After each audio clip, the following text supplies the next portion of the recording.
What's going on, MCU fans? Ryan O'Toole back here again, giving you guys another top 10 list. If you guys are new here, feel free to click that subscribe button and that bell notification icon for more reviews, reactions, rankings, and more movie content. With the release of Black Widow, the 24th film in the Marvel Cinematic Universe, I decided to change things up a bit. I'm not going to be doing an updated MCU ranking until the end of this year when Spider-Man No Way Home comes out.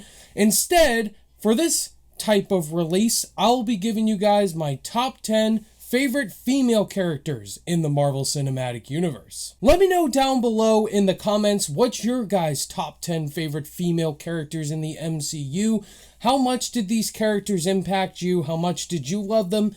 At the start, did you not like them at all? And did they kind of grow on you? Let me know your reasons down below in the comments. Keep in mind, as always, with every video, ranking, top 10 list I do, this is my personal list. These are my top 10 personal favorite female characters in the MCU. These characters I love the most. For you, it could be different. You may not like these characters at all. And that's all subjective. We can agree or disagree. It's called opinions. It's called movies. These characters mean the most to me. Bro, the missiles. Pietro. Oh, Pietro, no, that wasn't us. All you do is lie.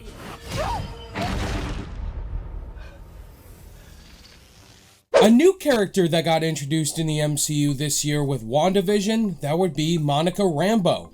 Monica Rambeau is the young daughter of Maria Rambeau from Captain Marvel. I loved her intro when she was part of those citizens of people in Westview and she was learning all about Wanda and becoming friends with her. I really like Monica's relationship with Jimmy Woo and Darcy. They all have a great trio together. And Monica made a huge impact. She is such a strong character, very likable. Spoiler alert, Captain Marvel, Carol Danvers herself did not make my list. I like Monica more than Carol Danvers. I think she's more likable, and she fits the Captain Marvel character more.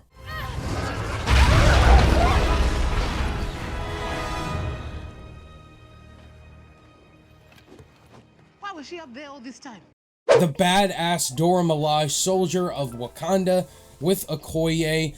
Denai Guerreri is so badass as this character. Okoye, I just loved her introduction in Black Panther. And Okoye is just a grand leader of Wakanda. She's so dedicated to her country, her love to the throne and the people there, keeping them safe. And I just loved Okoye. She also has a lot of good funny moments in there too, like, did he freeze? Even though we haven't seen a lot of Okoye, I'm looking forward to seeing way more of her in the upcoming Black Panther 2 Wakanda Forever, and potentially in that Wakanda series for Disney+.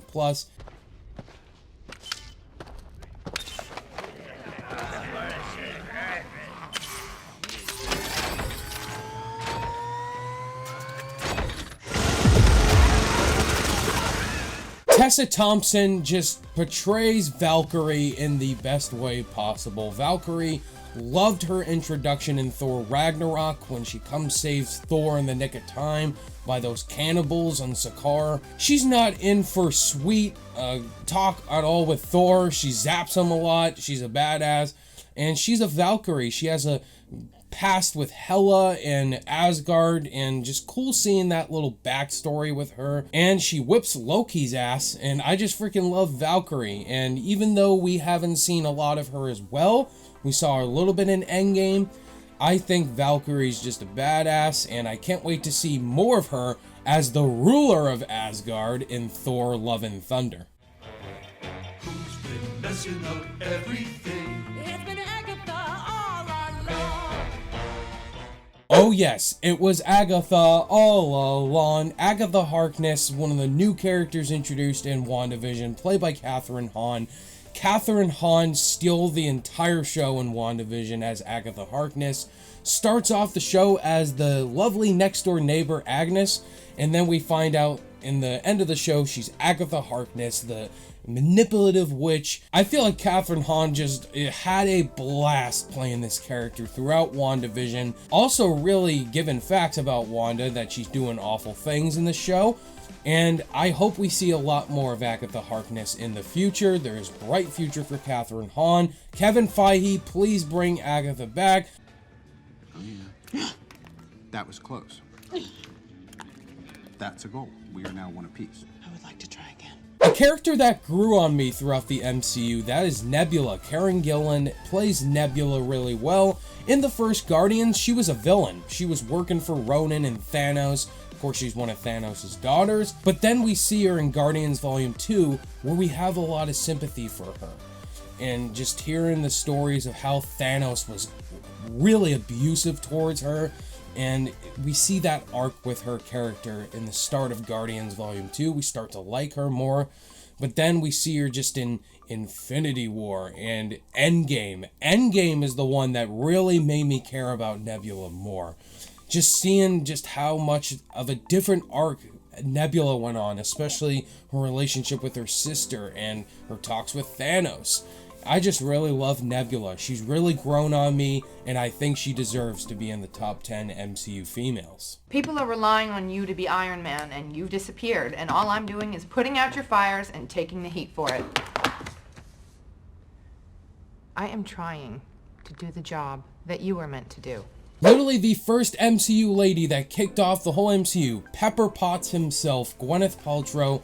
I mean, you gotta have Pepper Potts in the top 5. She started the MCU with Tony Stark. In the first Iron Man, she was that innocent, sweet, supportive assistant for Tony, always there for him. But then in Iron Man 2, she became CEO, and she really stopped taking bad shit from Tony, really challenged him, making him feel like a dumbass in certain parts. So that's where I loved Pepper from Iron Man 2 from there on forth. Her great relationship with Tony, definitely one of the best MCU romances.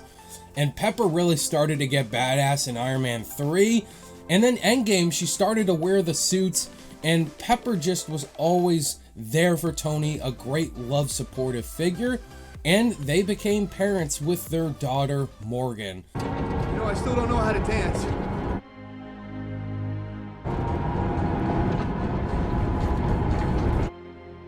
Show you how.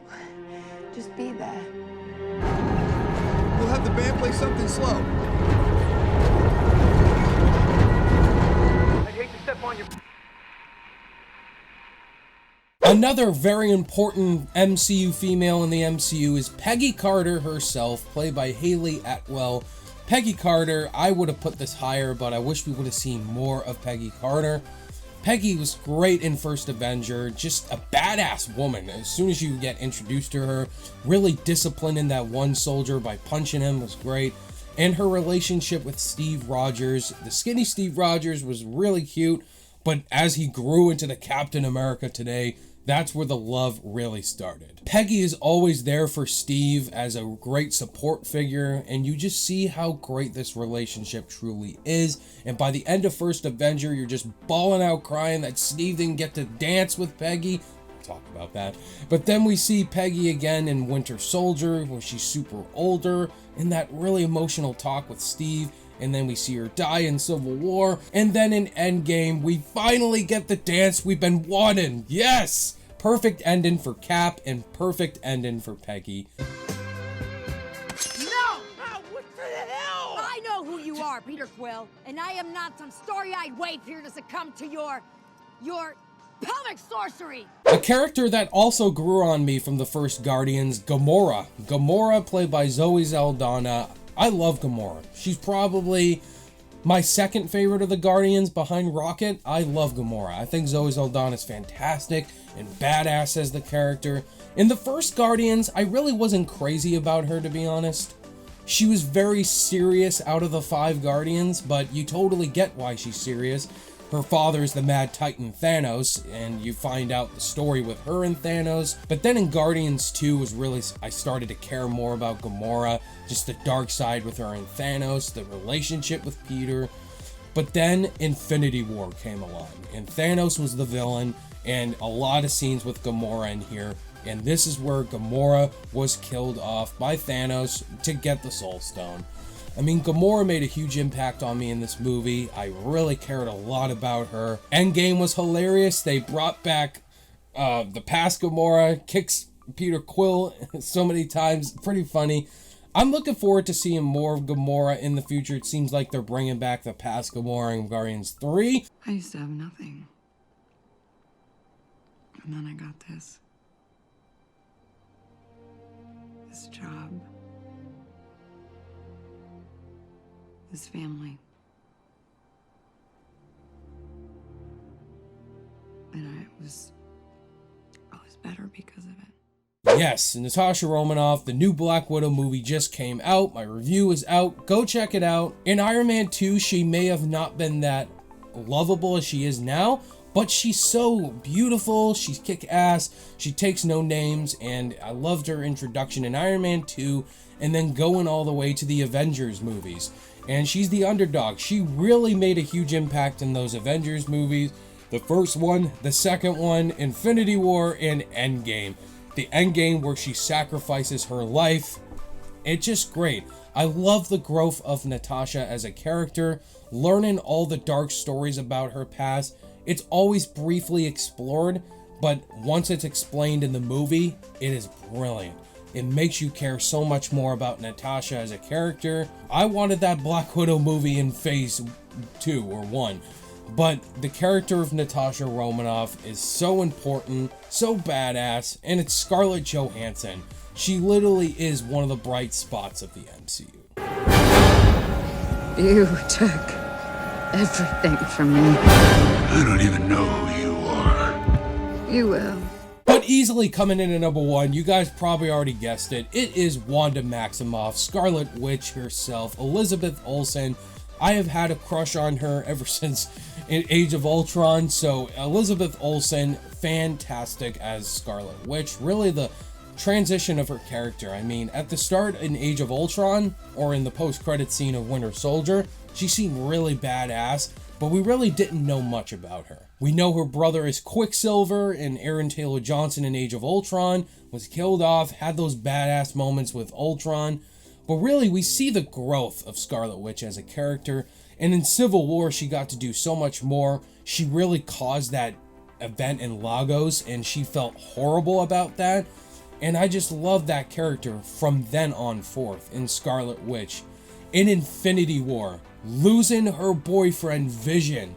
Just the emotion that Elizabeth Olsen betrays in Age of Ultron and Infinity War is just great. Yes, Wanda is doing horrible stuff in WandaVision, but she learned so much more. We learned a lot. She's dealing with pain. She lost so many things in her life.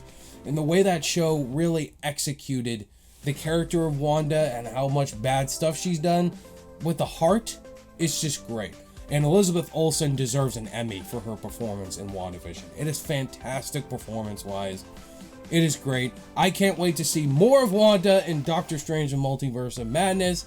But yeah, Wanda is easily number 1. There you have it, guys. That was my top 10 favorite female characters in the MCU. What did you guys think of my list? Did you agree with it? You probably don't. Let me know your list down below in the comments. Let's have a great discussion. Thank you guys so much for watching. All my social media links are in the description below, and I'll see you guys in the next video. Bye!